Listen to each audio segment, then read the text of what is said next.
ये लो मैनेजर साहब तुम्हारी सैलरी। Thank you ma'am. और विवेक तुम्हारी। और कल आप दोनों टाइम पे आ जाना, कल हमारे बहुत इंपॉर्टेंट क्लाइंट आने वाले हैं। ओके चल।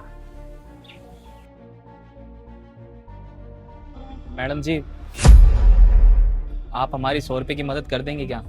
आपकी बड़ी मेहरबानी होगी। 100 रुपए? मैं तुम्हें 100 रुपए क्यों दूं? मैं तो तुम्हें जानती भी नहीं हूँ। मैडम जी, आपके रेस्टोरेंट के बगल में जो ढाबा है ना, हम वहीं पर काम करते हैं।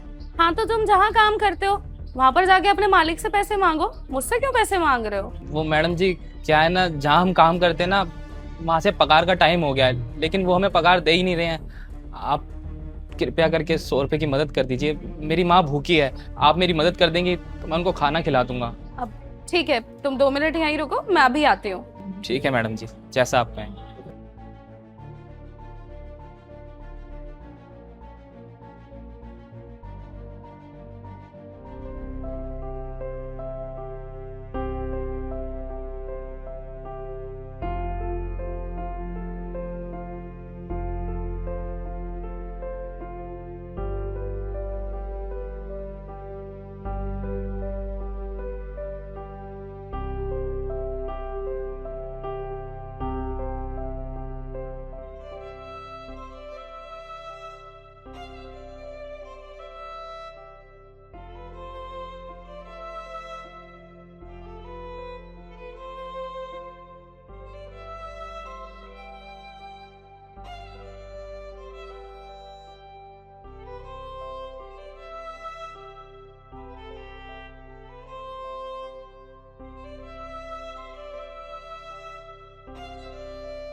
सुनो, ये लो 1000 रुपए। 1000 रुपये? लेकिन मैडम, मैंने तो आपसे सिर्फ 100 रुपये ही मांगे थे। आप हमें 100 रुपये दे दीजिए। रख लो, ये 1000 रुपए मैंने तुम्हारी मेहनत के लिए दिए हैं। अब बदले में तुमने मेरा पूरा रेस्टोरेंट भी तो साफ कर दिया, अब इतने पैसे तो बनते हैं तुम्हें देने। अरे नहीं नहीं मैडम, हम जिस होटल में काम करते हैं ना, हम वहाँ पर भी सबसे पहले साफ सफाई करते हैं, उसके बाद कुछ खाते पीते हैं। ये तो हमारी पुरानी आदत है। ये काम हमने पैसों के लिए नहीं किया। आप सिर्फ हमें ये 100 रुपये दे दीजिए, ये लीजिए। देखो, मैं तुम्हारी बात समझ गई कि तुम्हारी आदत है, लेकिन अब तुमने मेरे रेस्टोरेंट में सफाई की है, काम किया है, तो तुम्हारी मेहनत के पैसे तो बनते हैं ना तुम्हें देने।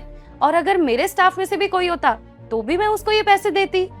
अच्छा एक बात बताओ मुझे, तुम काम करना चाहते हो कहीं और, या अभी भी अपने उसी होटल में काम करना चाहते हो? हाँ मैडम, हम काम तो करना चाहते हैं, क्योंकि हम जहाँ काम करते हैं ना, उन्होंने अभी तक हमारी पगार नहीं दी है, और ऐसे ज़िंदगी नहीं चल पाएगी। लेकिन उन लोगों ने हमारे साथ जो भी किया ना, हमारा विश्वास उठ गया सब पर से। इसलिए हम ना बहुत जल्दी वहाँ से काम छोड़ देंगे और कुछ नया काम देखेंगे। परेशान मत हो, हर कोई एक जैसा नहीं होता इस दुनिया में। और तुम्हारे साथ जो भी हुआ पहले, बुरा लगा सुन के, लेकिन जरूरी नहीं आगे तुम कहीं और काम करो तो वही सब हो तुम्हारे साथ वापस से, क्योंकि इस दुनिया में हर इंसान एक जैसा नहीं होता, पांच उंगलियां बराबर नहीं होती हैं। और वैसे भी मैं तो अपने रेस्टोरेंट के लिए एक होनहार, ईमानदार ऐसा स्टाफ ढूंढ रही थी बहुत दिन से, और देखो तुम मुझे मिल गए। तुम चाहते तो तुम आराम से बैठ भी सकते थे, लेकिन नहीं, तुमने देखा कि रेस्टोरेंट की अभी सफाई नहीं हुई है, धूल है यहाँ वहाँ, तो तुमने उसकी सफाई करनी सही समझी। और देखो ना, अभी तक स्टाफ भी नहीं आया, जब सब लोग आएंगे तो कितने खुश हो जाएंगे कि सफाई हो चुकी है पहले ही। तो मैं तुम्हें काम पे रखना चाहती हूँ, लेकिन मैं तुम्हें ज्यादा सैलरी नहीं दे पाऊंगी, सिर्फ 15,000 रुपए। क्या मैडम, 15,000 रुपये? आपका बहुत बहुत शुक्रिया मैडम। आप नहीं जानती कि आप मुझ पर कितना बड़ा एहसान कर रही हैं। 15,000 रुपये तो हमारे लिए बहुत बड़ी बात है। इतनी पगार तो आज तक हमें किसी ने नहीं दी। आपको पता है, हमने वहाँ पर बड़ी ईमानदारी से काम किया है, बहुत मेहनत लगन से काम किया था, लेकिन उन्होंने ना हमारे साथ बहुत बड़ा विश्वासघात किया। अब खुद ही बताइए मैडम, उन्होंने मुझ जैसे गरीब के हक के पैसे रोक लिए, जबकि वो जानते थे कि मैं अपनी माँ के लिए कमा रहा हूँ, अपनी माँ की दवाइयों के खर्चे के लिए कमा रहा हूँ। मैडम, आप बुरा ना मानो तो एक सवाल पूछूं आपसे, आप मेरे साथ ऐसे विश्वासघात तो नहीं करेंगे? मेरी मेहनत के पैसे तो मिल जाएंगे ना मुझे, क्योंकि मुझे बहुत दुख होता है जब मेरे पैसे रख लिए जाते हैं। देखो, तुम टेंशन मत लो, मेरे यहाँ जितने भी लोग काम करते हैं ना, सब जानते हैं मैंने कभी किसी की सैलरी होल्ड पे नहीं रखी है, और मैं तुम्हारे साथ ऐसा कुछ नहीं करने वाली, परेशान मत हो। और यहाँ पर वो चीज हमेशा मेंटेन रहती है। चलो अब ये सब छोड़ो, जाओ और कल टाइम से आ जाना। तुम्हारी माँ भी इंतजार कर रही होगी, बेचारी भूखी होंगी, उनको जाके कुछ खिलाओ, और कल 9 बजे टाइम से आ जाना। ठीक है मैडम, आपका बहुत बहुत शुक्रिया मैडम, जो आपने मुझे नौकरी पर रख लिया। मैं आपका ये एहसान ज़िंदगी भर नहीं भूलूंगा। हम आपको कभी निराश नहीं करेंगे, बड़ी मेहनत और लगन से काम करेंगे। अभी हम चलते हैं, कल समय पर आ जाएंगे। ठीक है, अब तुम जाओ, अपनी माँ का ध्यान रखो, और कल मिलते हैं 9 बजे।